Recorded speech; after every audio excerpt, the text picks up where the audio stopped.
So we are in the digital era. I mean, everybody knows, right? Everybody knows ChatGPT now. A few months ago, maybe not, but nowadays everybody seems to use the tool. And now we tend to think also that we have to rapidly digitalize the water industry as well, because the tools are mature. But the water industry and also other industries are specific. So there's still some work to do. We came a long way, we have beautiful results for all nice applications, and this is the summit. But still, the question is, how do we really make it work at the reasonable pace? So this is about that. Let's start with this figure. I love that very much. It's from the book Alive 3.0 by Max Tegmark, a book on the future of AI and how to be a human in the age of AI. And this figure is referenced in that book, The Source, from a scientific paper in 1997, predicting the future of AI. That's the figure. Of course, it's very incorrect now because a lot of things have changed. I will come back to that. But the water level is actually displaying what computers can do. And the land, these mountains, is what humans can do. Better, maybe. But the thing is, the water level is rising, yes, because this. We know we have self-driving cars. Translation, I think AI can do it way better than us, faster. We all lose a chess game. I mean, this is not new. But of course, what I find interesting is that book writing 20 years ago was considered a very high mountain. But I think AI is getting very good at book writing as well. So it's very interesting how it was assumed that knowledge jobs were more difficult to replace with AI than manual jobs. But it might be different. But of course, this is a very ugly picture. It's an old picture. And we can now bring it to a new landscape. So this is an AI-generated beautiful picture of the same landscape. Yeah, this is very powerful if you see what it can do. Now, it is very narrow, the picture, because it tends to make you believe that AI will replace the humans. We will flop, and all of our capabilities will disappear. I don't really agree with that. I think we forget something. So these mountains are very static, but you also have, I think, an iceberg. So again, I asked AI to remove it or to put an iceberg. So if this water level now goes up, these human competences will also go up. So there are definitely domains where we as humans will be empowered a lot. And we heard it already a lot. So we are very curious about this as well. Yeah? Very nice opportunity. So the human competences will also rise with the digitalization, of course. If you look at the water industry, we have some very big areas. Huh? For example, the wastewater world, the drinking water world, the water reuse world, the processed water world, all have specific challenges. It's not all of them, huh? But some of them where digital tools can be handy.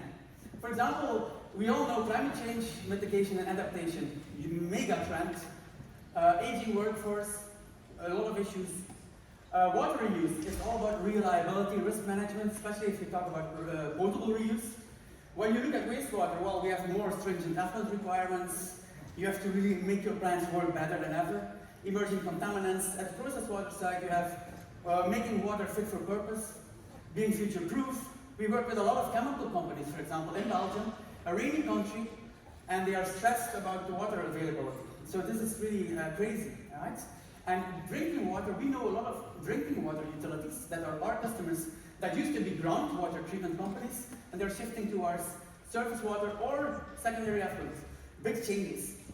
So the digital opportunities are massive if you look at these very important challenges. Now the question is, how do we really make it work? Because that's another challenge. Huh? That's another challenge. So important note here, the focus of this presentation, the use cases of this presentation are at the treatment sites. But don't get me wrong, if you're not working at the treatment sites, I think you can also extrapolate to your own domain. Okay, that's my message here. I don't want to limit it to the treatment sites. Good. I will bring forward 3 key points that I think are very important.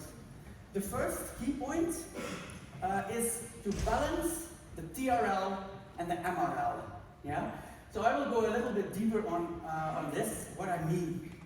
If we look at just simply the use of the phrase digital twin, you can also Google digital transformation.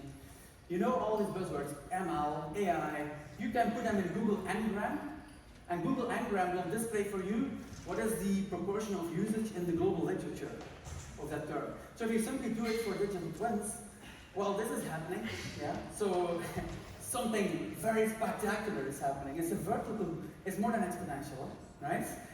So what happened here in 2014? Well, there were some breakthroughs, of course, with AI, definitely.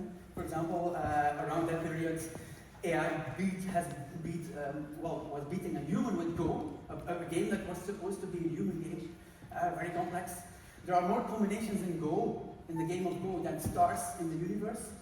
Just gives you an idea of the complexity of that game. And AI can win it from you, of course, and then it started to be applied in many, many industries. Now, is this a hype, or is this real? Well, it's both probably, yeah?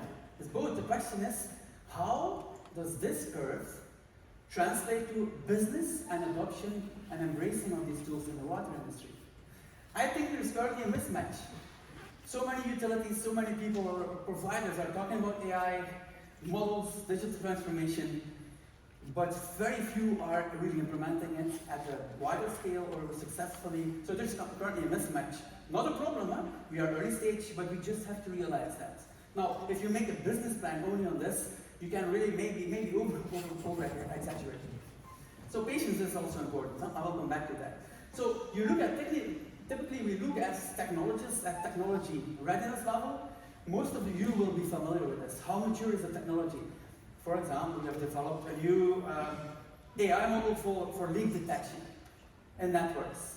I think it's one of the most mature areas in the water industry when you look at digital transformation. Why? Because the business case is so big. Look at Spain, yeah? Leak detection.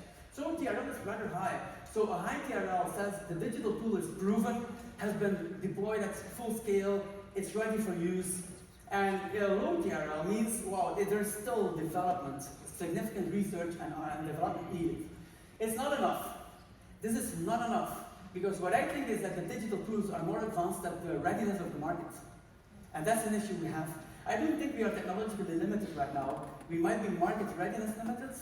That's my hypothesis. So what we use in our business is not only total addressable market, how big is the potential now, but also the market readiness level. So the readiness of the market. What is a high MRL? There is a big pain or a challenge, and preferably with a time pressure component. I will give an example. Your utility has set the ambition to be carbon neutral at 2030. Well, there is a big point, huh? Yeah? 2030 is not too long. So that's one example of an MRL. And here, a low MRL, no big need for the moment. You can have a solution for these future needs, but it's very hard to put it in the market if it's not being felt. It can change because of regulation, because of, a lot of factors. But the thing is, it doesn't make a lot of sense to push a technology here. So the sweet spot is really here, where there are accurate needs being felt and there are mature solutions available. If you start the digital transformation there, probably you have so many opportunities to create very nice use cases, and we have seen many during this summit. So probably this is really what we have to look at. Is there a need the market knows, and is there a tool that can solve it today and tomorrow? And of course, we have to keep pushing, keep pushing. So that's the TRL MRL concept. I will just walk you through a case from our business, because we are a very innovative business. Well, I mean, how do you say that? We really had to create a lot of the markets in what we did. So we are building computer models to optimize and design, make treatment plants smart. One of those solutions, that's an example. One of those solutions is a solution that visualizes in 3D. So this is not the real color, right, of the wastewater, yeah? So it visualizes in 3D where the M2O, so these greenhouse gases, are being emitted. Why is this important? If you're not from the wastewater field, well, 50 to 80% of the whole carbon footprint of a wastewater utility is simply this gas. So if you can mitigate it, you are very well on your way for carbon neutrality. So these red spots, which is a computer simulation, indicate, okay, these are the hotspots of M2O, now we can fix it. And we use the model to also do scenarios to fix it. So that's the solution, okay? I will stop the sales talk, the sales pitch. Let's look at the fridge, yeah? So this is my fridge, yeah, from my home. Right before leaving, I took a picture of my fridge. I will come back to it, why I did it. So We had developed the model in 2013. My co-founder, Usman Rehman, he was doing his PhD, and he developed this at Ghent University. This model existed. Now, we started in the fridge, he stopped his PhD, we didn't have the business yet, the market didn't need it. So yeah, the model was there, but in the fridge. We founded our company a few years later in 2017, and only in 2021, we opened the fridge. Because we felt the market is really changing. Why did we feel that? Because in meetings, our customers suddenly started asking about the solution. At conferences, sessions about N2O were being organized. Suddenly at national level, certain countries started implementing carbon targets. Now you can say, well, just keep pushing, but if this is not there, it's difficult to push your technology. As a small company, you would burn all of your resources. So we started opening the fridge in 2021. We applied it at 3 wastewater treatment plants 1 year after, and this year we applied it at 25 wastewater treatment plants. And hopefully next year at many more. But of course, 2024, the European Wastewater Treatment Directive will be revised, and there will be a big section on greenhouse gas emissions. So also, from a regulatory point of view, there will be pressure. This is really how the MRL, have you seen it going up, right? MRL, we were here with the TRL, but the MRL was not there. And now we are ready. One example. So my take home of this first key point is MRL focus, a focus on the MRL, will really get us from a hype to sustainable trend. And that's really what we need. Sustainable means it provides value. Not only that, our industry feels and sees that value. That's another thing. So second key point is about education, educating our industry. Why is education key? Well, you can only put MRL up if the market knows 2 things. They know they have a need, the pain is being felt, but that's not enough. They also know there is a solution to cure that need. So this is the education. Right now, we are under-educated, broadly. Of course, some utilities or industry players are far ahead, but you cannot say the whole industry is aware of the needs and the solutions. For example, AI or models, what are the business cases? So probably before you start really going here, we have to really do a lot of effort, joint effort in educating on what are the needs the digital tools can actually solve, and which tools are out there, where are they being applied, how mature are they? Then we can do the business development, so tailoring those solutions to the needs, and then the market will go to a very rapid, I hope, I expect, uptake. So one example on education.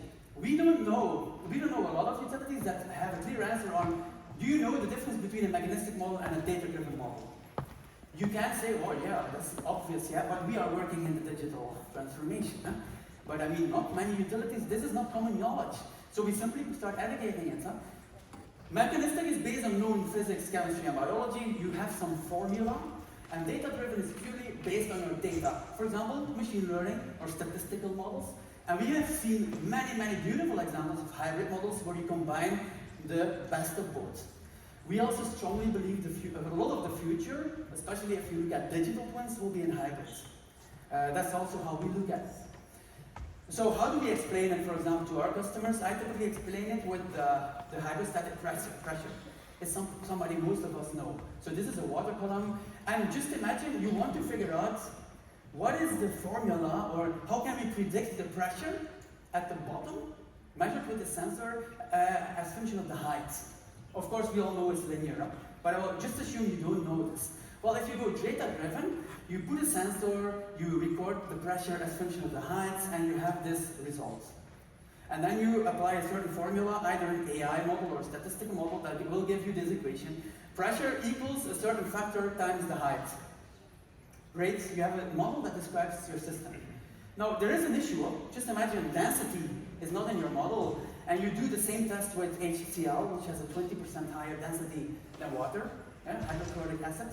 Your model will fail. You will have the same prediction because you didn't take into account the density.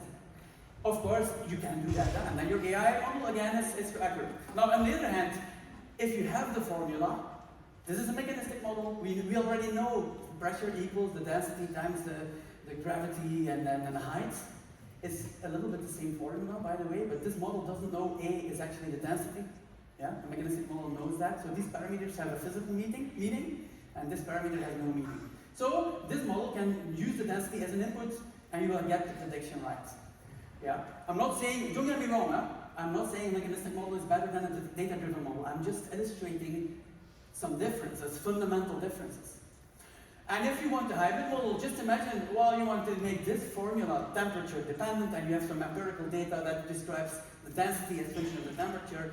You can use this model to make this density, dependent on the temperature. So that's a hybrid model. So educating on the tools and educating on the value. For example, we have done some projects with Dutch utilities, HHNK, Dommel in the Netherlands, very advanced markets.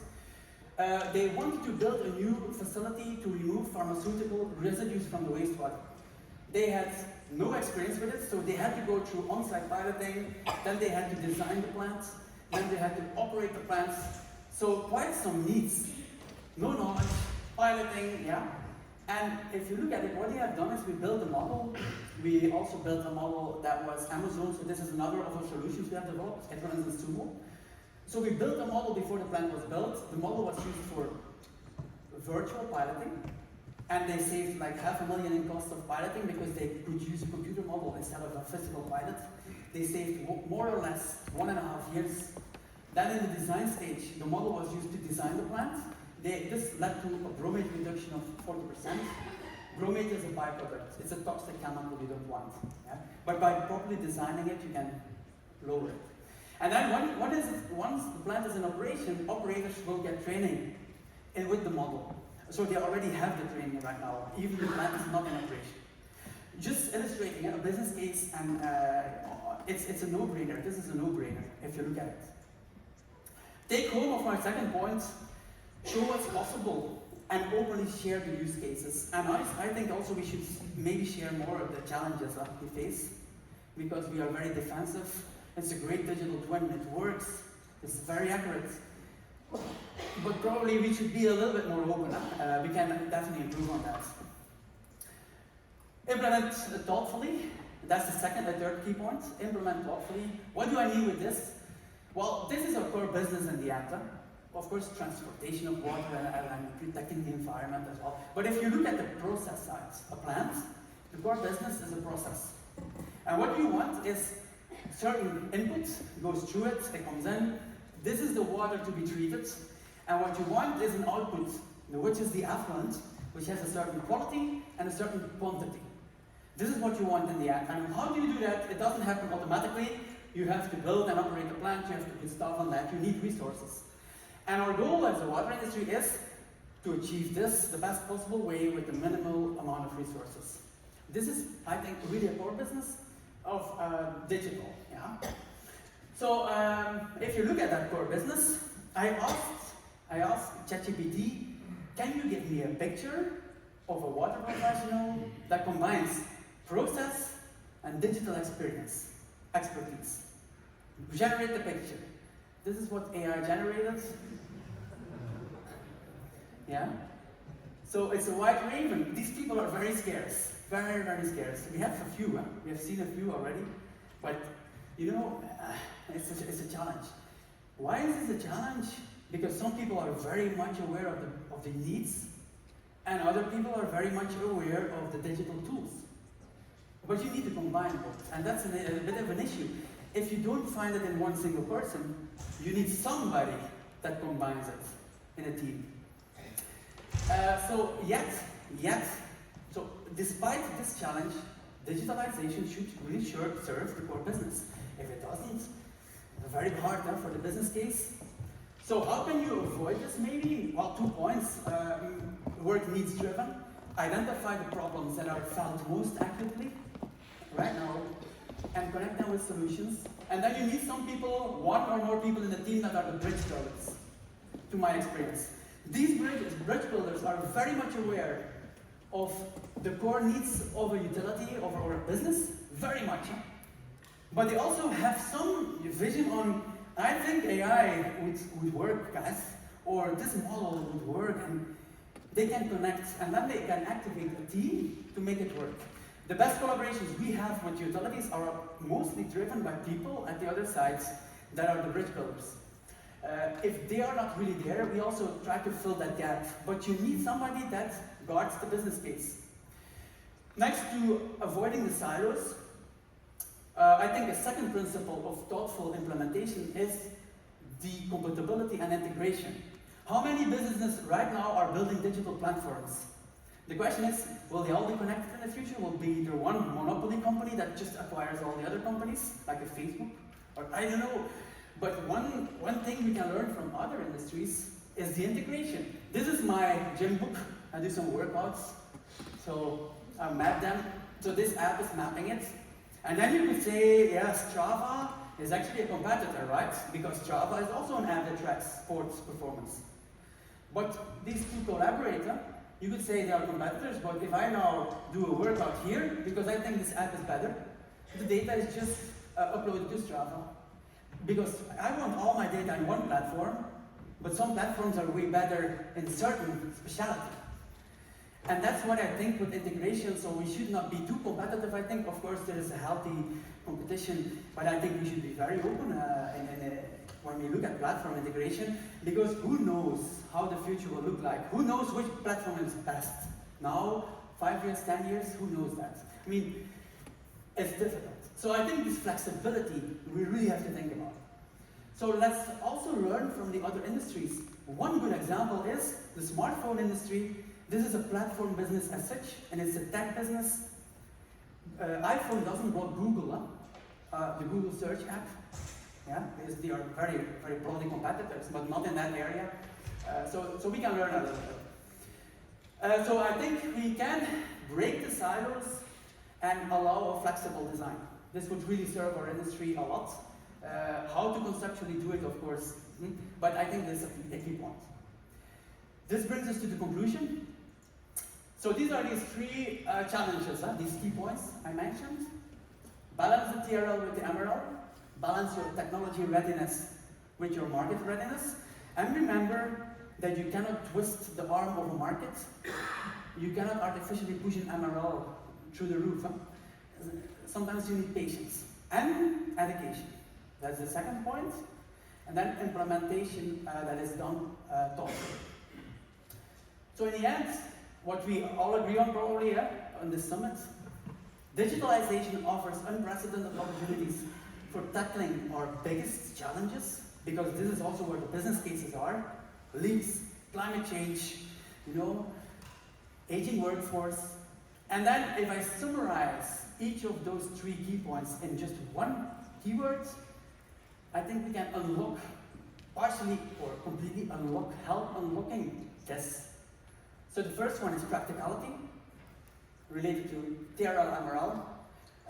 You can push a technology, but if the market is not ready, so you have to be practical, very practical, and maybe start small, maybe start with somebody else a bit bigger that is more ready, but taking baby steps and being patient is very important. Education will be very important. That's the second key, and from this third one, I would say collaboration. Yeah, this would be the keywords I would summarize. So if we probably we have very nice keys to open this lock. Thank you.